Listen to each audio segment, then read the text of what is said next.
بسم اللہ والصلاة والسلام علی رسول اللہ۔ السلام علیکم۔ دعوت فکر و عمل کے ساتھ میں ہوں سہیل احمدصدیقی۔ آج ماہ صیام کا پہلا بابرکت عشرہ اختتام کو پہنچا اور ہمیں یہ بات یاد رکھنا چاہیے کہ آج یوم فتح سندھ ہے، جسے تاریخ میں یوم باب الاسلام کے نام سے بھی جانا جاتا ہے۔ 10 رمضان المبارک سن 93 ہجری کو عظیم فرزند اسلام محمد بن قاسم رحمۃ اللہ علیہ نے جنوبی ایشیا میں فروغ اسلام کی بنیاد کے طور پر سندھ فتح کر کے عظیم کارنامہ انجام دیا۔ محمد بن قاسم سے قبل 2 مسلم لشکر اس مشن میں ناکام رہے، یہ بات مشہور ہے، مگر تاریخ کے اوراق پلٹیں تو پتہ چلتا ہے کہ سن 15 ہجری یعنی خلافت فاروقی میں جب امیر المومنین سیدنا عمر فاروق رضی اللہ عنہ نے مشہور صحابی حضرت عثمان بن ابو العاص رضی اللہ عنہ کو بحرین اور عمان کا حاکم یعنی گورنر مقرر فرمایا، تو انہوں نے اپنے اختیار کے تحت عمان میں قیام کرنا پسند کیا اور اپنے چھوٹے بھائی حضرت حفص رضی اللہ عنہ کو بحرین میں اپنا نائب بنا دیا۔ انہوں نے اپنے طور پر ایک بحری بیڑا تیار کر کے ہندوستان کی بندرگاہ تھانہ پر حملہ کر دیا۔ یہ بندرگاہ گجرات اور کوکن کے درمیان واقع تھی، جبکہ تھانہ آج بھی موجود ہے۔ اس جنگ میں مسلم لشکر کو فتح نصیب ہوئی اور مال غنیمت بھی ملا۔ آپ کو شاید حیرت ہو کہ ہند پر حملہ کرنے والے پہلے مسلم کمانڈر کا تعلق اسی قبیلہ بنو ثقیف سے تھا، جس کے ایک رکن محمد بن قاسم نے بعد میں سندھ فتح کیا۔ اچھا، یہاں ایک اور دلچسپ تاریخی حقیقت بھی سن لیجئے۔ پورا سندھ تو بعد میں فتح ہوا، مگر دیبل پر سب سے پہلے لشکر کشی کر کے فتح حاصل کرنے کا واقعہ بھی اسی دور یعنی خلافت فاروقی میں حضرت مغیرہ رضی اللہ عنہ نے انجام دیا، جو انہی صحابی حضرت عثمان بن ابو العاص رضی اللہ عنہ کے بھائی تھے اور چچنامہ کی روایت کے مطابق جنگ دیبل میں شہید ہوئے۔ مگر ایک دوسری معتبر کتاب تاریخ سندھ کے مصنف ابو ظفر ندوی کی تحقیق کے مطابق وہ غازی بن کر لوٹے۔ آگے چلتے ہیں۔ سن 22 ہجری میں نبی کریم صلی اللہ علیہ وسلم کے پھوپھی زاد اور صحابی حضرت عبداللہ بن عامر رضی اللہ عنہ نے مکران فتح کیا، تو ان سے شکست کھانے والی فوج مکران اور سندھ کی مشترکہ فوج تھی۔ یوں سندھ کا معاملہ ایک مرتبہ پھر نمایاں ہوا۔ اسی عہد میں جب راجہ ردبیل کی بغاوت کچل کر حضرت حکم بن عمر تغلبی رضی اللہ عنہ نے دوبارہ مکران فتح کیا، تو فتح کی خوشخبری اور مال غنیمت لے کر صحابی حضرت سحار عبدی رضی اللہ عنہ حضرت عمر فاروق رضی اللہ عنہ کے پاس مدینہ منورہ پہنچے اور ان کے استفسار پر نہایت فصیح اور شاعرانہ زبان میں فتح مکران کے ساتھ ساتھ سندھ کے حالات بیان کیے اور امرائے لشکر کی طرف سے سندھ پر حملے کی اجازت طلب کی۔ انہوں نے کہا، امیر المومنین، یہاں پانی کی بے حد قلت ہے، یہاں کے لوگ ڈاکو ہیں، تھوڑی فوج جائے تو لوٹ لی جائے اور زیادہ جائے تو پیاسی مر جائے۔ امیر المومنین نے احوال جان کر مسلم سپاہ کی پیش قدمی کو روک دیا۔ خلافت بنو امیہ میں حجاج بن یوسف کے مقرر کردہ حاکم مکران سعید بن اسلم کے خلاف محمد علافی نے بغاوت کی اور ناکامی پر راجہ داہر سے جا ملا۔ پھر عرب مسلمانوں خصوصاً تاجروں پر حملے اور قتل و غارت کرنے لگا۔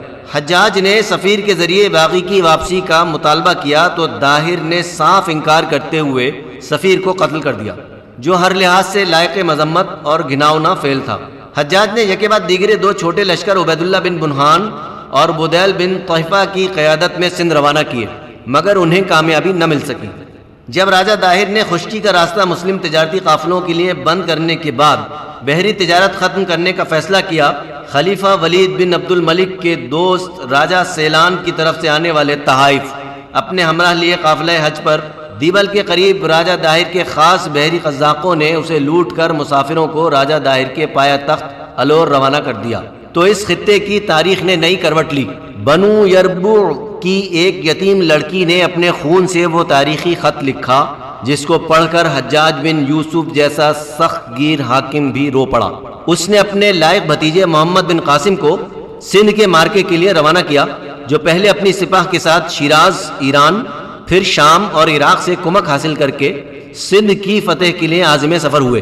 عظیم سپہ سالار محمد بن قاسم نے پرچہ نویسوں کی مدد سے سندھ کی جنگی پوزیشن سے بھرپور واقفیت حاصل کی، فوج کو مشق یعنی ریہرسل کرائی، سندھ اور ہند کی عام بیماریوں کے علاج کے لیے ادویہ تیار کیں، اور پھر ان کی مدد کے لیے حجاج نے بصرہ سے ایک بحری بیڑے کے ذریعے قلعہ شکن منجنیق اور دوسرا بھاری جنگی سامان روانہ کر دیا۔ یہ سامان سون میانی پر اترا، جو غیر اہم بندرگاہ تھی۔ محمد بن قاسم رحمۃ اللہ علیہ نے سون میانی سے سامان رسد وصول کرنے کے بعد دیبل کا محاصرہ کیا۔ کئی ہفتے کی معمولی جھڑپوں کے بعد مسلم سپہ سالار نے مورتی کے مندر پر لہرانے والے سرخ پرچم کو تیر اندازی اور منجنیق کے ذریعے گرانے کا حکم دیا۔ اس کامیابی نے راجہ داہر کی فوج کو پسپائی پر مجبور کر دیا۔ شکست خوردہ فوج نے صلح کی درخواست کی جو رحم دل سالار نے منظور کی۔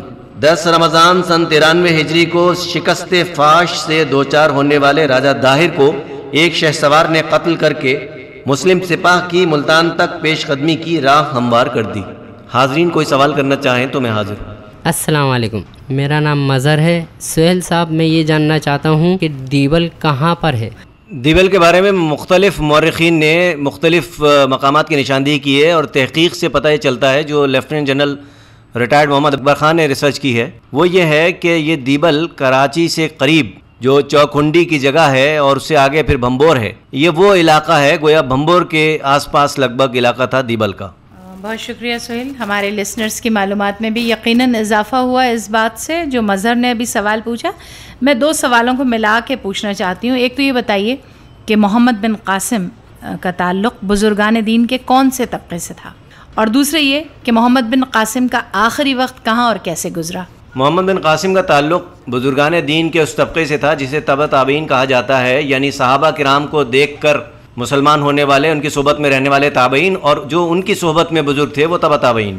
تو محمد بن قاسم کا تعلق اس طبقے سے تھا، متقی پرہیزگار اور باقاعدہ جس کو کہنا چاہیے کہ شریعت پر عمل درآمد کرنے والے شخص تھے۔ ان کے آخری وقت کے بارے میں نہایت افسوسناک بات یہ ہے کہ خلیفہ ولید بن عبد الملک کے انتقال کے بعد جب ان کے بھائی سلیمان بن عبد الملک برسر اقتدار آئے تو ان کی پرانی چپقلش تھی، ذاتی رنجش تھی حجاج بن یوسف سے، جس کا وہ انتقام لینا چاہتے تھے۔ تو حجاج ان کے دور میں زندہ نہ رہے تو انہوں نے اس کا بدلہ لیا محمد بن قاسم سے اور انہیں بلا کر قید کر دیا۔ واسط نام کا ایک چھوٹا سا قصبہ ہے عراق کی سرحد پر، وہاں، اور ان کا انتقال وہیں ہوا۔ اللہ کی یاد میں مشغول تھے، عبادت آخر وقت تک کرتے رہے۔